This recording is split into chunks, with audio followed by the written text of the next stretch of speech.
Hi friends, host Eric here, host Talking with Famous People. I want to do a musing video because I just finished a live stream before I put my mom to bed, and I wanted to do some musing in the live stream, but live streams I tend to get distracted by shit going on in the comments and in the chat and just end up dealing with that all the time. So I kind of can't help it. I see the chat and then I start responding to it, especially if it's something slightly provocative or whatever. No, I have to say something like that. Right now I'm feeling less happy-go-lucky than usual, I guess. Less positive or optimistic. I recognize it for what it is, which is I need to get more sleep. But in times like these, it's also important that I just sort of feel the feelings for whatever they are, I guess. I've been feeling very stressed out lately for no reason. It has to do with, I guess, living with my dad somewhat. I mean, I was very stressed out during Rachel's episode. That was very stressful. And in the immediate aftermath of that, dealing with that kind of stuff was difficult, I guess. But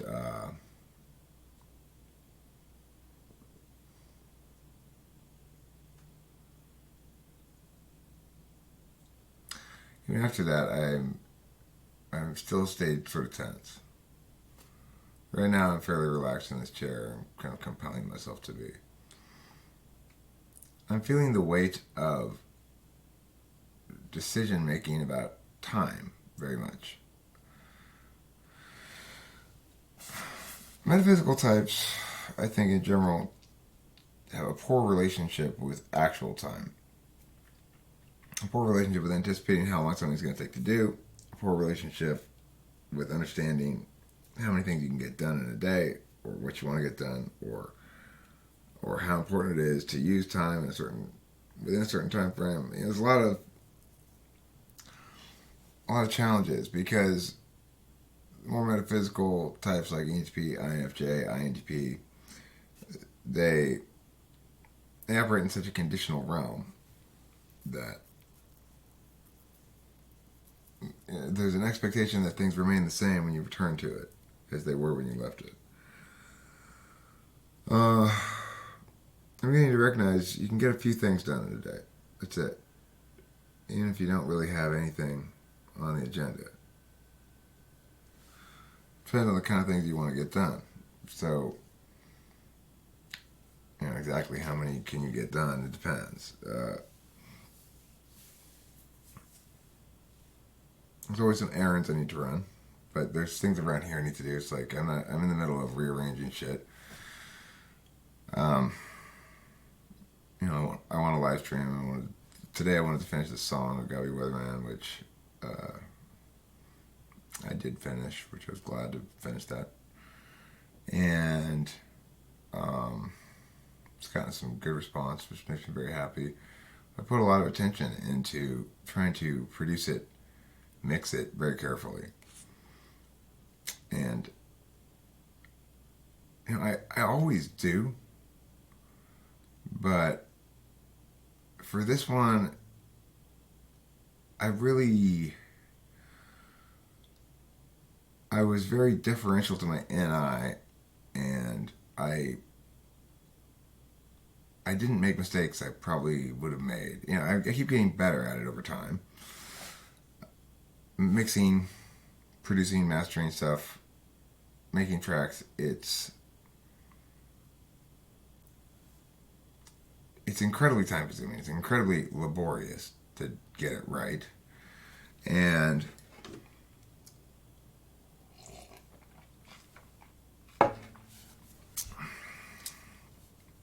then there's an aspect of it that has to be right regardless of the labor too. And the craft of recording and mixing and such is one that people can benefit a great deal from learning a few tips and tricks and stuff from others. But it seems like almost nobody does that. Nobody reaches out to learn tips and tricks from other people. Really. I did. I reached out to Jeremy to give me some advice, and it really helped me. I understand EQ a lot better after asking him about how to use it. And I understand mixing better. I understand the process better in general, just because, for one thing, he provided me a simple ordinals about it, which is there's a certain number of steps. There's recording, there's mixing, there's mastering. And they have different processes are involved in them. Questions about how to record things, or questions about miking and levels and stuff mostly. And it's like it's fairly straightforward, really. You just try to get as close to the mic as you can, get as hot as you can without it peaking. Sometimes you want a little bit of space between you and the mic if you want a little bit more air in there or something. By and large, shit sounds best when it's right up on it, relatively close. I don't even get as close as I should because I'm just kind of lazy and I don't like to have to reposition myself very much. Regardless, and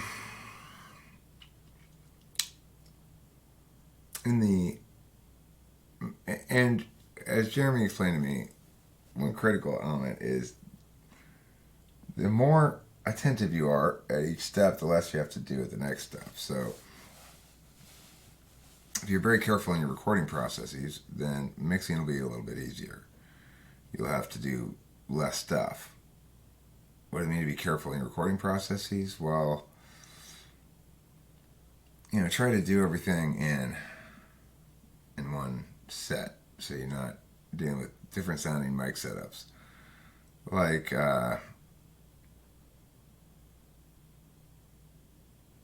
through the vocals all at once, but not all in one take.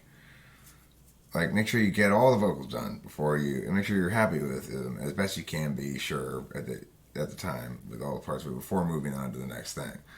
That kind of ordinality really makes the processes go more smoothly.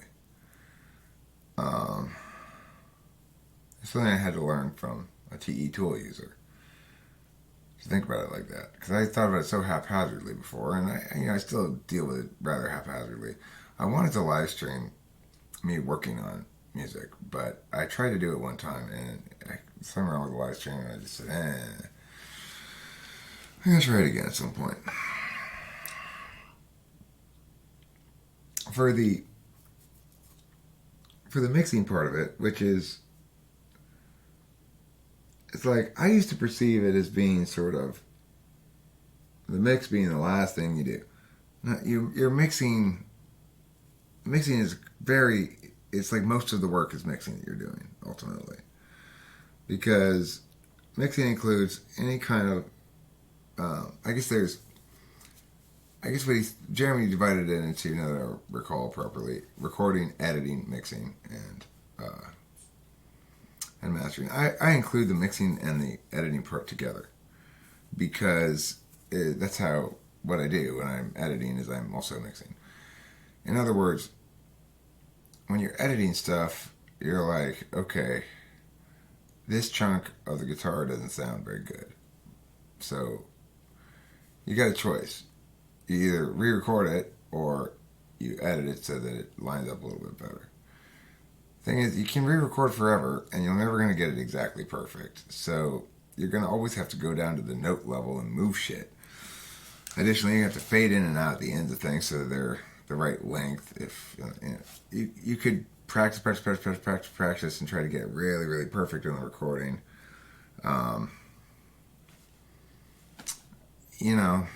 I just don't operate like that. So I end up doing a lot of work in editing. At the same time, when I'm editing, if I notice that a given note is loud compared to its brethren around it or something, I'll reduce its volume at the same time. And then, you got to compress everything a little bit, but not too much. You want everything to sound loud and clear in and of itself, but you don't want it to sound overly compressed. You probably have to do a little compressing and mastering too, so you want some dynamics in it still, but you need everything kind of up front. You got to use the stereo space as well. You got to put everything. You got to try different things. It's kind of trial and error in the stereo space. Let me pan this 10 degrees left, this one 10 degrees right to bounce them. This is the. Try to put things that are in the same frequency range in different spots in the panning. Like so, if you got some treble things over on the left, you put your bass, another treble thing that might conflict the thing on the left, you put it on the right, so that it's got its own space even though they're the same frequency range. Shit like that, you know. And then you got EQ, which means for any given track, you're gonna, well, the central rule I take in mind for EQing is this, that the vocals are going to be right around 2K. So let me open up this one.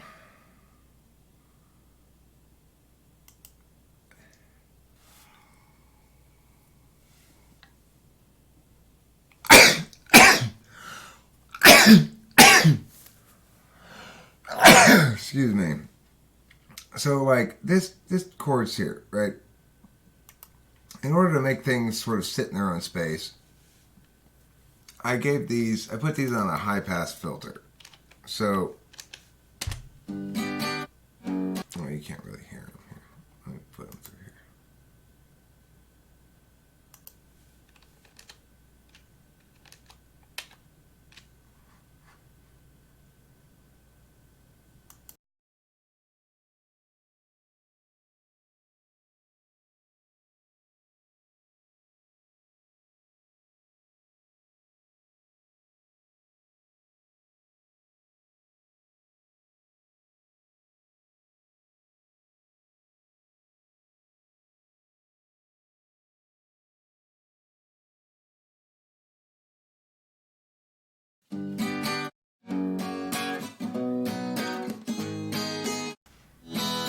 Okay, so it is on the headphones. So these have a high pass filter, but it's not.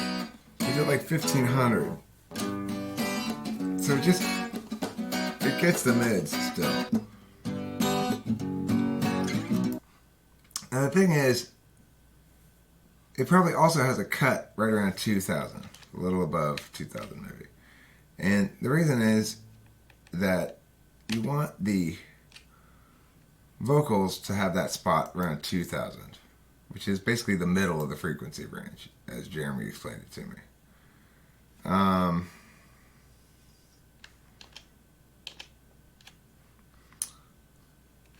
So, as far as frequency ranges and stuff go, for the drums, what I had to do, because it was really splashy in the cymbals, I had to go along with a lot of these cymbal crashes, and I did a couple of different things to them. Like, let's say this one was too loud still. And, you know, it's not. It may be, but it's too late now. I've already dealt with as much as I'm going to. I would put some reverb on it, which I have set up as Shift R, like this. And you can see the tone low is up all the way. Tone high is like this.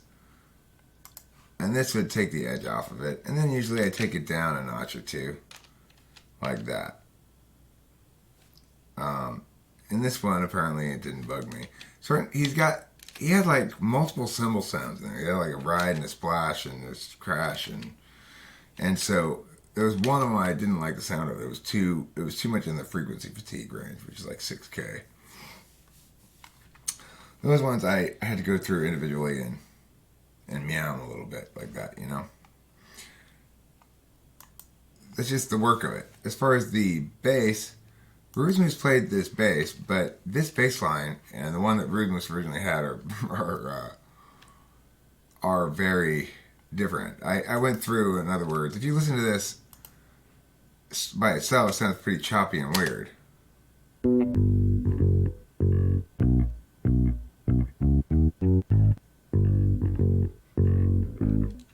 And then the guitar, I distortion and stuff on it. I did an EQ cut at 2K a little bit, just a teeny bit on this. But you can see here, this was the last EQ I did with this master EQ. The only thing I had to do on mastering as far as EQing was give it a little bit up here at the very top end, which you kind of always have to do. At least I kind of always have to do. I'm not sure if that's always the case for everybody, but give it a little boost at 12K, give it a little bit more sparkle, and it pops a bit more. But so the other thing I do sometimes with a given track is I'll use this thing here, plus spectrum, and I'll look at what it looks like. So like this, I might choose, if I had to do this again, to cut it here at 228 a little bit. It's a little bit peaked out there, right? But the thing is, I mess with the EQs in context mostly with the other things. So for whatever its weird EQ is, it works because it's in its own space and you can hear it okay. Now, I didn't do as perfect a job as I would have liked to have done as far as EQing the space and the volume for the bass. Or perhaps I should have compressed it a little bit more. It doesn't really stand out in the mix that much as I would like it to. What you think is in the way. What you think is in the way of life as children of the land. But it sounds good as a mix as a whole, I think. So I'm satisfied with it. It's like these backing vocals. I didn't like the way they sounded, so I had to keep messing with them, putting effects on them until I thought they sounded okay. The teacher's sober now. Wish you had been born any time but now. And your experience won't run afoul. So, that required a fair amount of EQing out the sharpness of it to make it more, a little darker, just so it didn't, so much, I probably should have re-recorded them. That's one of those things where it's like, you start editing, and there are instances where you really ought to go back and re-record, but for me anyway, once I'm on to the next process, I don't like to go back and re-record. I do, though, sometimes. It depends. The mastering process, actually, this turned out to be a video about how to use Audacity. So if I were to export this, like Demo Master. I don't know, some of you guys may know better tricks than the ones I'm displaying here. You may see something I'm doing wrong. Let me know. I'm not trying to necessarily claim to be any kind of expert here, but I have made a lot of different things, and I have learned some things, which is nice. So, this one really came out pretty clean, which means it doesn't really need a lot of compression. But let's look at the spectrum.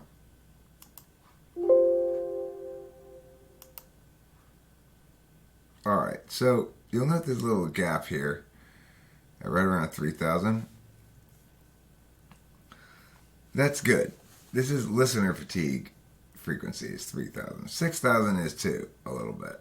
So you see a little bit of height here in the vocals range. That's good. That's fine.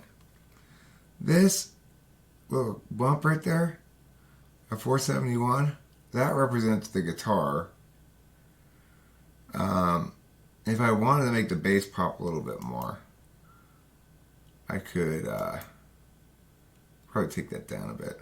436. So if I were going to address that,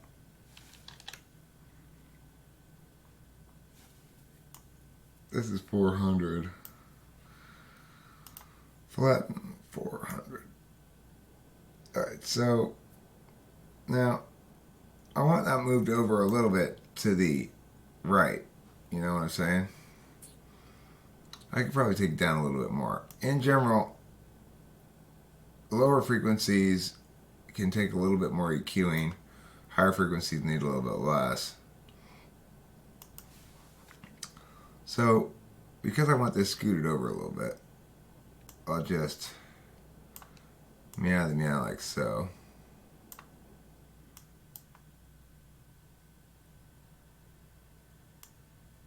Oops.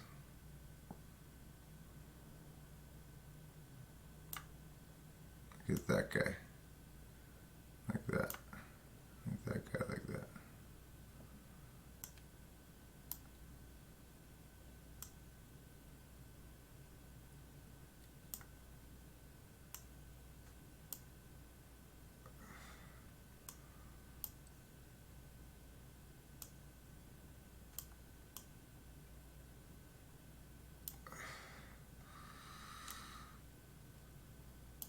Alright, well, that'll have to do.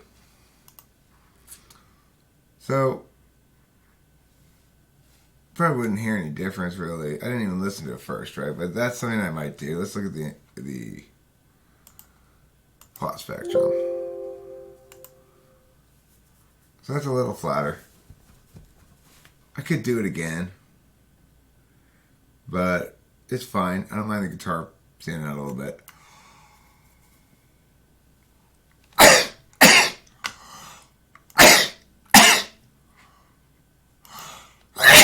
Now it does need a little bit of a boost in the sparkle range, which is up here, about 12,000. It starts to drop off precipitously. It should stretch out a little bit more, like, yeah. So, in order to do that, I'm going to reduce the volume of it by 1. And then I will flatten this.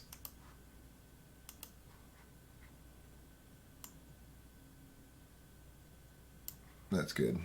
That's all you need. Just a little something like that. Piggity pow with the piggity pow. Now, what I want to do is compress it without compressing it. So, to compress it without compressing it, I limit it, and then I optimize it. Limiting it just chops down the shit above the level that you've limited it at. It just turns down the volume on stuff above that level. So if I put -2, anything below -2 is unaffected. Anything above -2 is reduced to -2.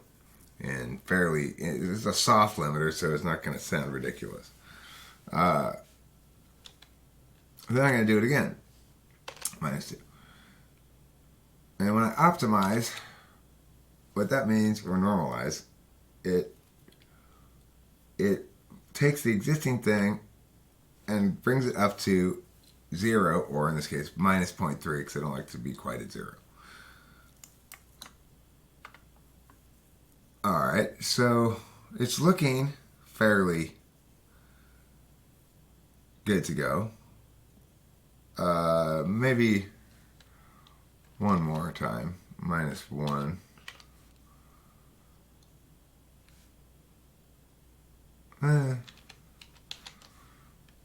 -2. Alright. Now, optimize. And You're living on a time frame I will never know. Alienation and humanity's soul. Imagine you a future after the collapse, returning to the urgency of isolated past. Picturing community, free of metaphysics, hunting buffalo, picking red delicious, knowledge of the seasons, wisdoms of old, fires blazing in the night to keep away the cold. Hostility is kept at bay. Hostility is kept at bay. But what you think is in the way. But what you think is in the way. alright, so the thing is, there would have been a time when I would have tried to compress that more, or EQ it a little bit more, or do other stuff to it. But, I really just like the way it sounds like that. I compressed it a fair amount, each of the individual tracks within the multi-track. So there's not a lot of things that are uncompressed already. Compressing the stereo file is kind of tricky business. You can do it. Like, I don't know if it sounds better or not. I don't think so. Like, let's try to do a light compression on this. This is a very light compression. You can see 1.2 minus 20 threshold. I'm not sure what this is, what this does, compress based on peaks. I usually have it checked. Sometimes I don't. I don't know. I'm not sure what the difference is. So apply this compressor. Does this sound better? Living on a time frame I will never know. Alienation and humanity's soul. Free of metaphysics, hunting buffalo, picking red delicious, knowledge of the seasons, wisdoms of old, fires blazing in the night to keep away the cold. Hostility is kept at bay. Hostility is kept at bay. What you think is in the way. What you think is in the way of life as children of blood. Let's go back, undo. Let's play the same area here. What you think is in the way. What you think is in the way. Why? Here's the compressor again. Let's listen. What you think is in the way. What you think is in the way. What you think is in the way. What you think is. What you think is in the way. What you think is in the way of life as children. What you think is in the way. What you think is in the way of life as children of the land. With the Okay, so, I definitely prefer it without further compression. You be the judge.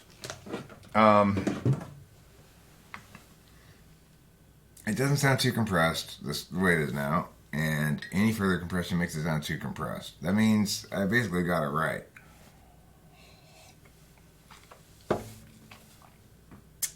The thing is, I've produced hundreds of songs, and all of them I make some degree of effort to make them produced well. Sometimes I succeed more than others, sometimes I fail. I think I did a pretty good job with this one. I think I'm learning, continuing to learn, and getting better at it, and I'm starting to learn what the pitfalls are. It's tricky to learn the pitfalls because some of the pitfalls, you're not sure why it sounds bad. It just does. Like, where did I go wrong with this track? Why does this section sound bad? Eventually you learn whether it's because you mix it badly, because there's an EQ issue, because figuring out exactly what happened when to cause the bad problem takes a lot of, for me anyway, it took a lot of experience to start to piece that together. And really, producing music well is about avoiding mistakes. Any little bit of trash that you leave in a track you're dealing with, it starts to add up very quickly. So, you gotta be very particular about everything, or else it just sounds kind of like a mess. And it's very labor intensive. It takes a lot of hours of work. I'm pretty quick at it too. So with Audacity, I've got all my key commands set up, and I know that if I want to pitch shift something. I failed to get the right thing. It's Control Shift P. I can pitch shift that, If I want a sliding pitch shift, Control Shift T. If I want a wah, it's Control W. No, that's silent. Control Shift W. It's wah. I've got reverse is Control Shift Alt R to make it turn around like that.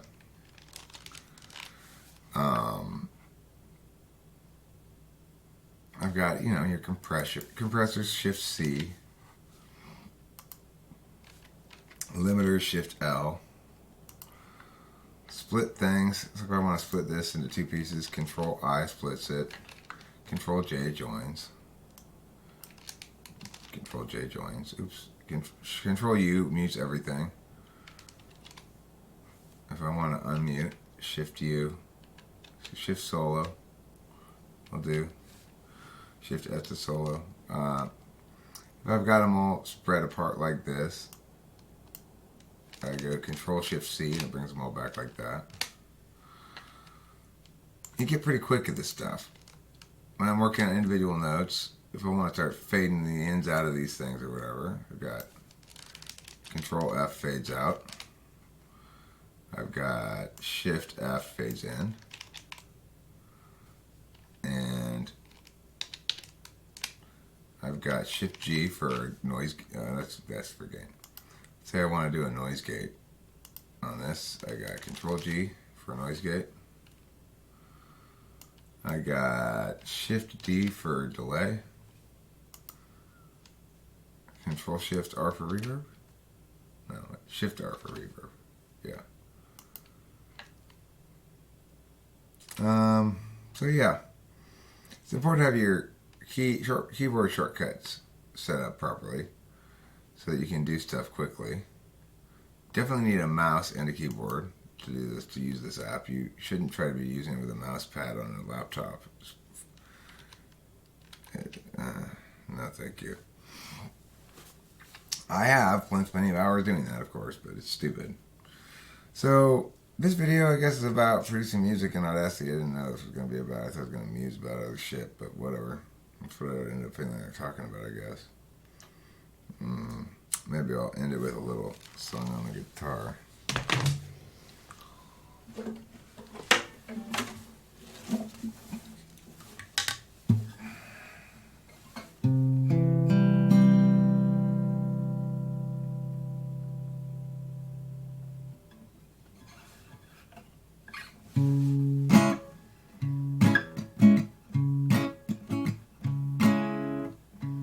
Too much noise in the data stream,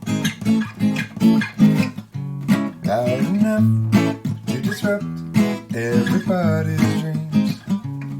And temptation means mistakes are made, till it seems everybody's just throwing shade.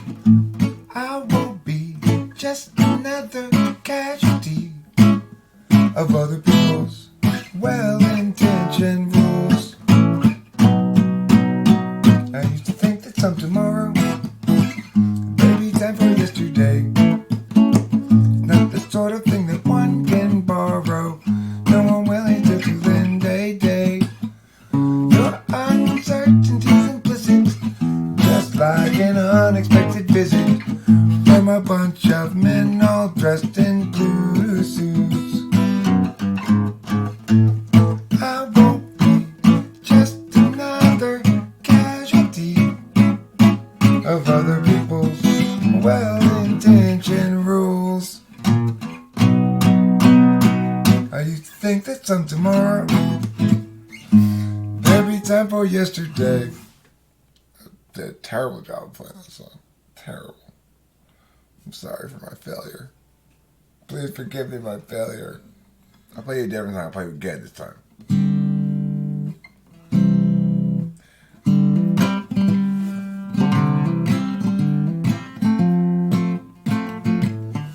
El Nino, my ass. You call those storms. Where is the rain? Those drizzles don't count. I drizzle more when I pee in the sink. Just the right height to catch all of the extraordinary splatter. And if I'm done, I'll go outside and climb my ladder. I will go up there and take me a mocha and pour water inside. And I'll say, hey, Mr. Cloud, pluck it from the bottom. Hey, Mr. Cloud, won't you drop it from the bottom? Hey, Mr. Cloud, drop it from the bottom on me.